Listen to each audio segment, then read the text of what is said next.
What's your name? What's your name? I'm gonna lead it in the form of an interview. Princess, nice to meet you, Princess. So, where are you from? Harlem? Yeah. Oh, I'm from Harlem too. Okay. So, what was it like for you growing up in Harlem? What has your experience been as a black woman? What made you stop today? What made me stop? Yeah, like how do you relate to black power? What does it mean to you, black empowerment? As a black woman in America today.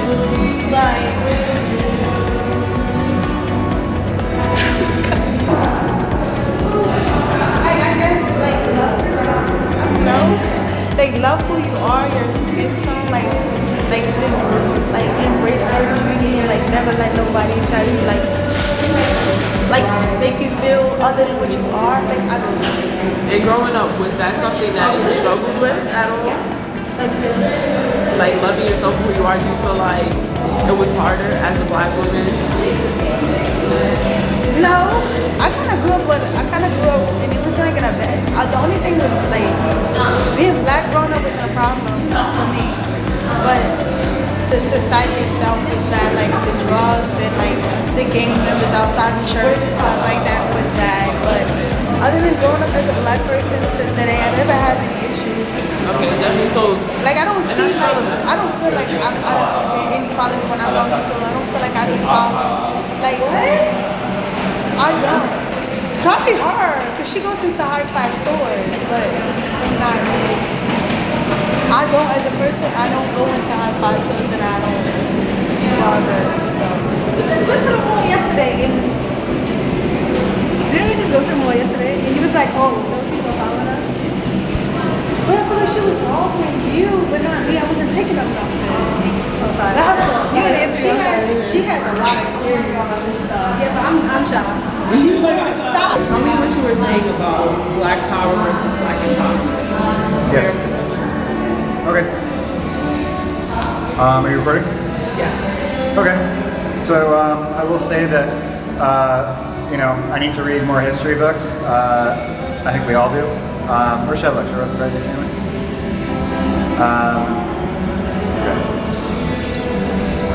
Yeah, I think we all need to read more history books, in part because people need to understand what's at the foundation of the founding of this country. This is a country that was founded on slavery and genocide. It's just a fact.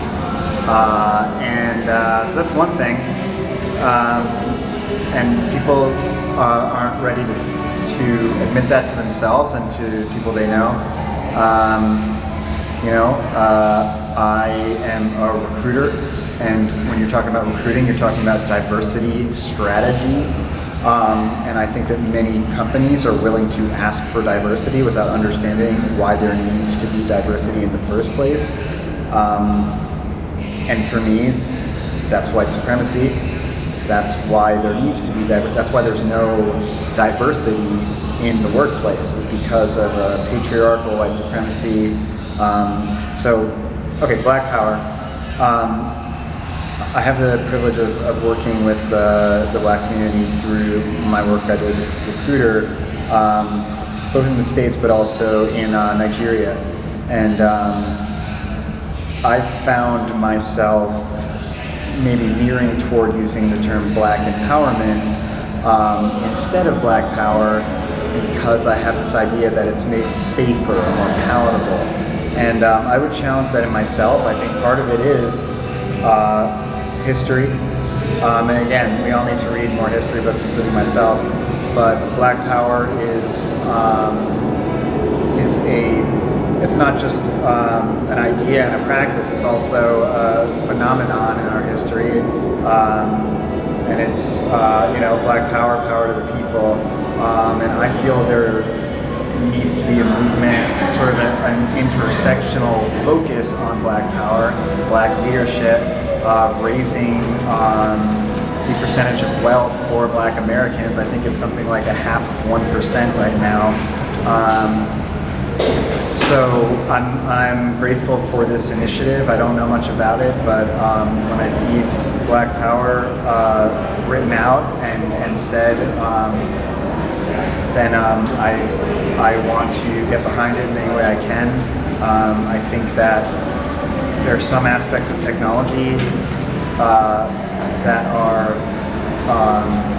basically, if you pick a certain technology, a lot of them are vessels for more subjugation. But in terms of working in tech, some of it seems to be a bit of an equalizer in terms of skill and the ability to rise up. Not all of it, some of it. And there are some communities that are really Black Power movements in terms of working in technology. And I have talked to people who have been able to double their salary by taking a look at what they actually like to do, what they're actually good at, and just realizing that it has a job description and that they can do it.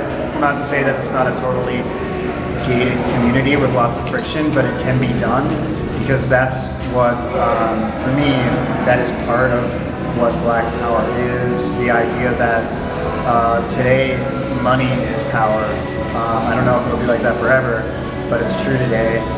And for someone like me, you talk about something like white privilege, part of that has to do with the estate, I lived in a family where they're like, I don't want you to have to worry about money, And the reason that was the case is because there's just been money. And the opposite of that is true for different demographics in our country, but the wealth is concentrated among folks who look like me, and there is a tragic, shameful disparity for Black Americans. So I guess I'm not sure what else I can say except that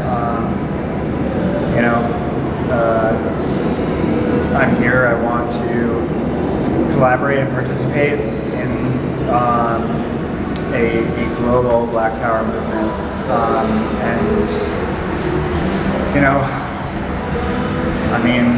there's been news, everybody knows, and it's not,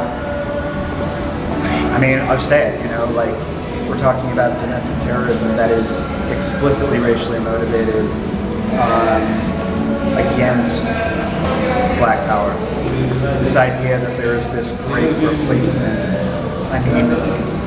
You just look at that number of wealth, and the idea that people can get sucked in through online forums, that there's any sort of replacement happening. It's disheartening that people can get trapped in these echo chambers and become so distanced from reality that they are willing to take up arms for something and televise it. Again, how many times is this going to happen? And it's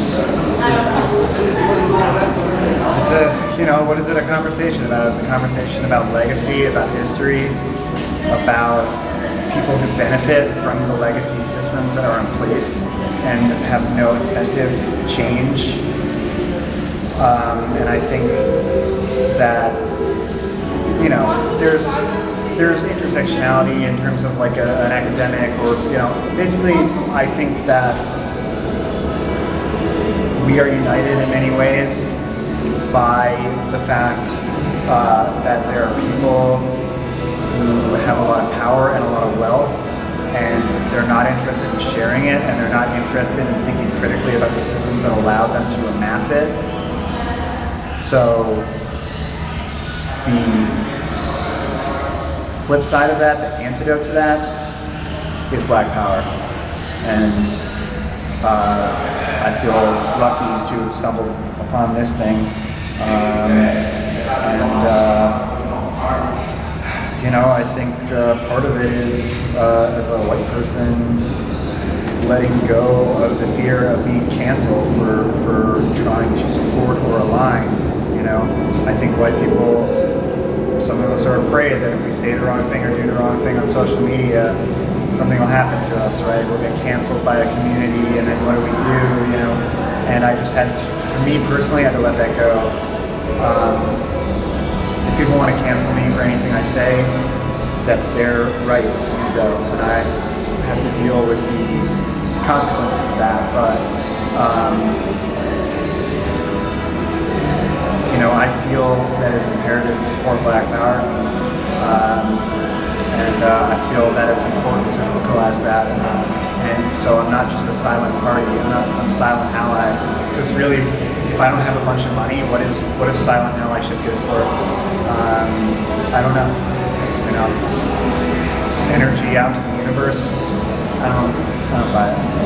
I think we all need to be a lot more vocal about where our allyship lies and what we're doing today to manifest it and to put our actions, if we don't have money, to put our actions where our mouth is.